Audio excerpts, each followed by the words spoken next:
Today I'm going to experiment with lichen. I'm going to see if I can turn something bright like this into a little bit more muted color like this to add a little bit of variation. And I'm going to see if I can use these natural occurring pieces and make them a little bit more solid so they don't come apart.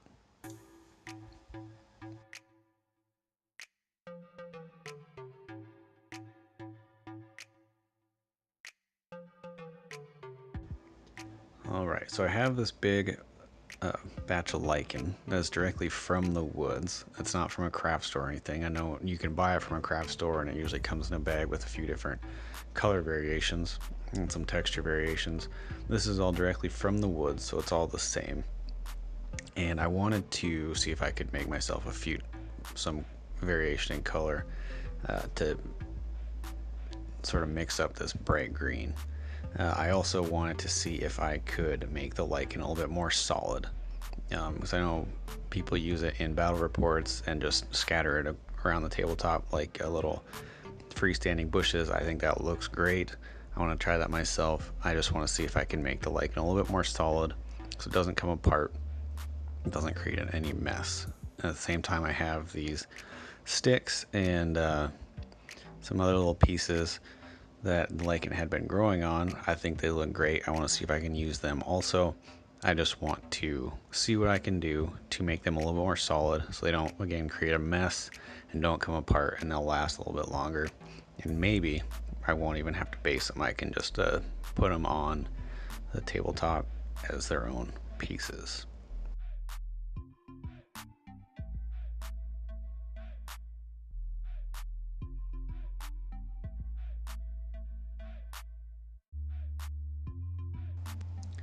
So my idea was to just use PVA glue. I figured that would add a little structural integrity to everything. And it's something I had around, obviously. So what I did is just got a big Tupperware that I made sure could fit the largest of the sticks. Just added water until I knew the depth was good enough to soak the sticks in, and then added PVA glue to it and mixed it around to create a little PVA solution. I would say it is probably about a 1 to 10 mixture with PVA glue to water. I didn't want to use too much glue because that felt a little wasteful to me in such a big container like this. But I also wanted to use enough glue that it actually added structural integrity to everything.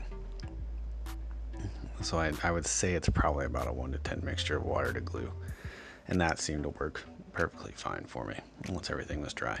So I just mixed that up real quick. I used an old paintbrush to stir it up, and then just went about submerging everything in the mixture and then setting it out on a baking sheet with some wax paper on it. And the wax paper is to A, protect the baking sheet, and B, try to prevent the sticks from drying and sticking to the surface. Next, I did the same thing with some of the naturally colored lichen. I just took pieces one at a time, submerged them in the glue mixture, and set them out on some wax paper to dry. And I wanted to leave some of them the natural color because, again, it is a natural color, so I got no problem with it. I just wanted some variation in the rest of it. So I did this to just try and solidify the lichen a little bit so it get a little bit more structural integrity, and make sure that it wouldn't fall apart in storage or once it gets scattered around on the tabletop.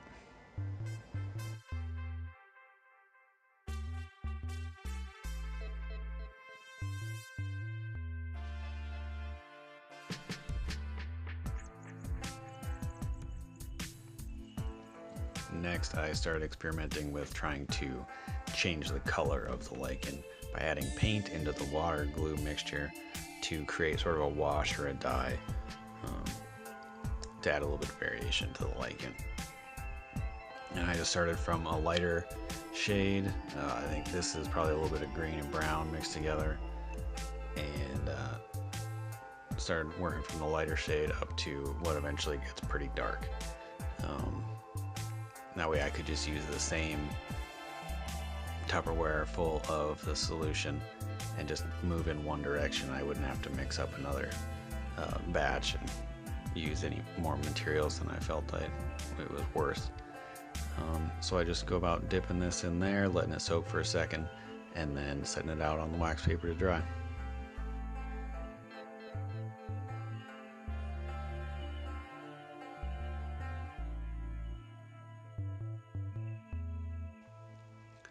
And then once I got a portion of that dyed, I'd add some more brown or black into the mixture to darken it up and do another little bit. It eventually got pretty black, which was good.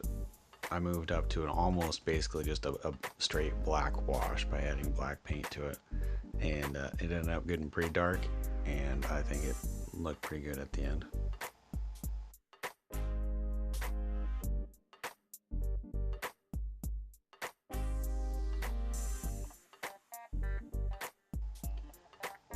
So you can see these are after I just finished submerging the darkest ones in the darkest solution and setting them out.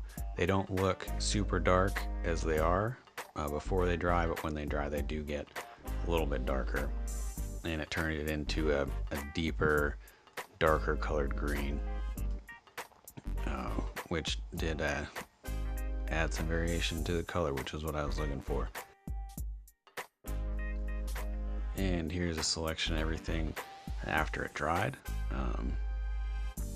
You can tell when I'm picking it up and squeezing stuff, it did get a little bit more solid. It's not hard by any means, but it's certainly more solid and much less likely to just crumble while you're using it in your hands. And then these are a few of the pieces that are a little bit darker, and you can see the difference in color. I think it turned out really well. It was super easy and had the result I was looking for. And then these sticks, the glue had exactly the effect I was looking for. It made all the moss and the little growths on them much more solid. So if you've been seeing your favorite battle report channels using this scattered lichen across the battlefield and think that looks like a great idea, which I certainly did, this is a solution to make those pieces last a little bit longer. Maybe add some color variation to everything if you've only got the one color and don't want to go out and buy a bag with mixed colors, and make everything a little bit more solid, a little bit more durable, so it lasts longer. It's easier to clean up, doesn't create a mess, and you can use it over and over and over